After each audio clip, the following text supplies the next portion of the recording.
Hi, my name's Tom. I'm married to Christina and we've got 3 wonderful birth children. And as a family, we are currently fostering two babies. They are our 9th and 10th children we've fostered.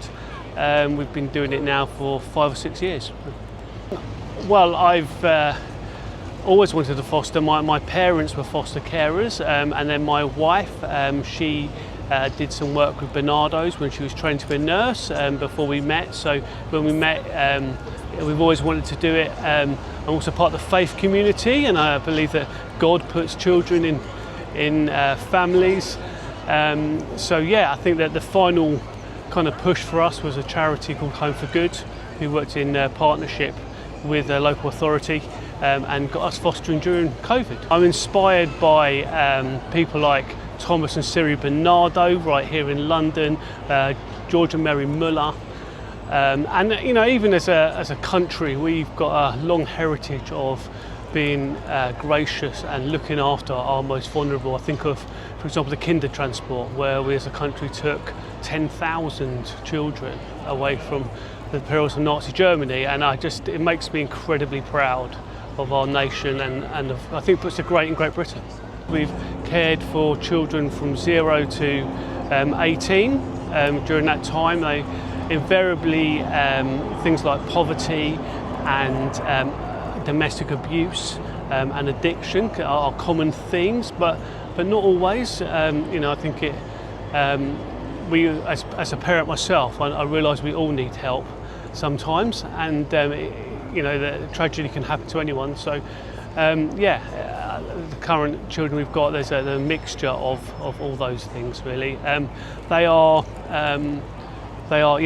less than 1 year old at the moment, the 2 of them, and yeah, they're a complete delight. Enjoy seeing them flourish in our care really. Yeah, it's been fantastic for our birth children. I think you know, as a parent, I want my children to do well academically for sure, but actually character is much more important, and this having to share their home with vulnerable children has really built their character, and we've really seen my own children flourish as they've accepted other children. We are a foster family, we would say that. We very much foster as a team. I think it really helps that I'm married to Superwoman, and I've got great birth children, and like I said, we foster as a team. So that really helps. But I think, yes, you've got to be really self-aware as a foster carer. You've got to know what you can do and what you can't do, and you have to have a great support network. But sometimes you have to have difficult conversations, and you have to say no to things as well, and yes to other things. But I do believe that with kindness and goodwill, that actually as a team with the professional services, you can find solutions for things. So in London, just very practically, housing is an issue. You do have to have a spare room and room in your house, and of course that's an issue for most Londoners with the high house prices. But I also think that particularly for men, it can be issues. It's not something that men have really thought of before, I think, culturally, and I think that you can almost feel a bit weird as a man, but I feel like that's changing. So yeah, I think. What do you think is changing? Well, I think the society's recognising that there is a real dearth in good male role models now, and that we are suffering as a country because of it, and I think that's changed attitudes towards men, and I think there's now much more of a role for the humble, supportive, strong, quiet man to help young people and children build resilience in their lives. I think most men don't recognise that there are financial benefits, and there is, you know, I would never advise someone to start fostering for money. I think that it's a really bad motivation, but equally there is an allowance, and it is a tax-free allowance, and there are other benefits, so it is possible. And I think a lot of men just wouldn't think it's even possible to begin with. And like I said, I think you can, as a man, feel like it's traditionally it's women's work, and I don't think that's true at all. But I can see where that comes from. I think just men haven't really thought about it. Fostering has really benefited my marriage and my family.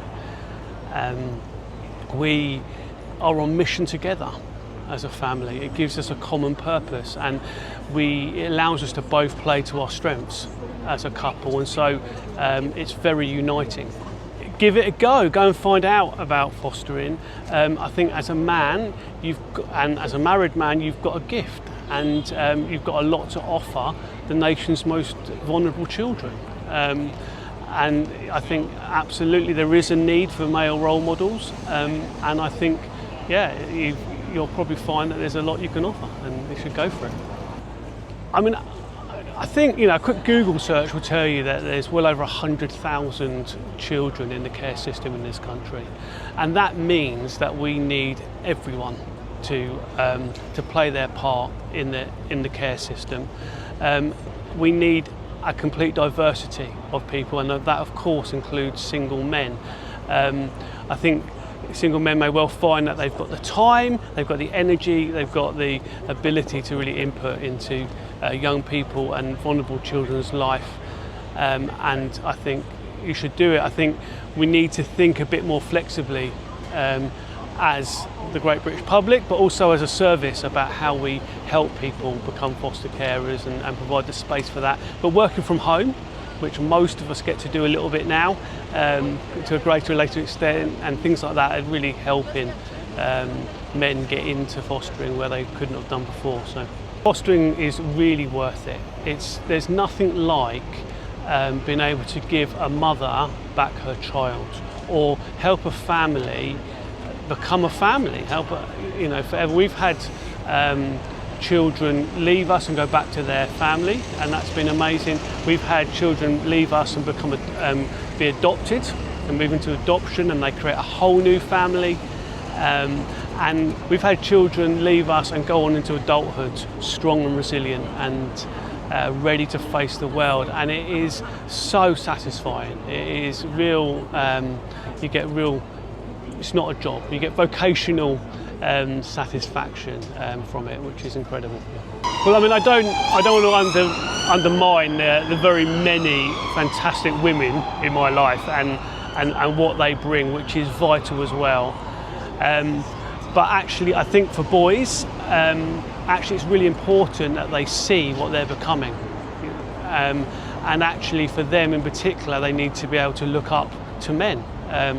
And form their, if the men in their life are not their heroes, then something else will become their heroes, and they'll look for belonging elsewhere, and that can be dangerous. So I think particularly for boys, that's helpful. And I think for girls, actually so many of them have had modelled to them a really, really poor, domineering, controlling and coercive men in their lives, men that would seek to harm them.